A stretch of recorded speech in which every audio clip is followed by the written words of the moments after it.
Isa daw sa mga bahay ni Zaldico ang pinaglalagyan lang ng pera. Yun ang sabi. Kahit vault ng bangko, hindi kakasya yung 22 billion, di ba? Oo, nasa maleta, Itong puro, may bahay, puro maleta. pitong Maleta ban daw ang ng pera. Yung maletang pera. At ang pinakahuling hatid, Oo. ngayong taon, Okay. 1.75 billion.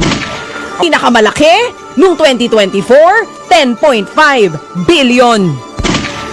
Ako lang naman ay nagtataka. No? Oo, ano? Talagang walang nag-apply ng search warrant, ano? Kabad trip eh. No? Gusto nyo bang malaman kung kailan ito nagsimula?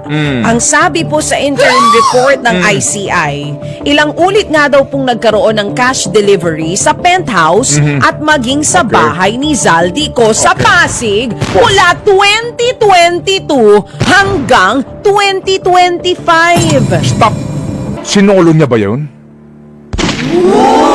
Bakit pareho As tayo in, ng utak? sinolo ba lang yun ni Kaya Zaldico? lang, sabi ko kanina nung narinig ko yung balita dito. Sabi ko, Wala bang, wala kasama? walang kahati? Walang boss? Sa kanya lang yun? Parang sa utak ko, para kung totoo to, kung kumamal ka ng ganyang kalaki, mag-isa ka lang, hindi ka Ano natakot. ba yan? Ang tatakaw All by nyo. myself? Kasi kung tayong dalawa to, sasama kita. Di ba? Ride or die tayong dalawa dito, Chong.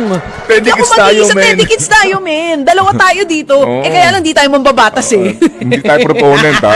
Hindi tayo 22 billion? Solo lang sa kanya yon? All by yourself?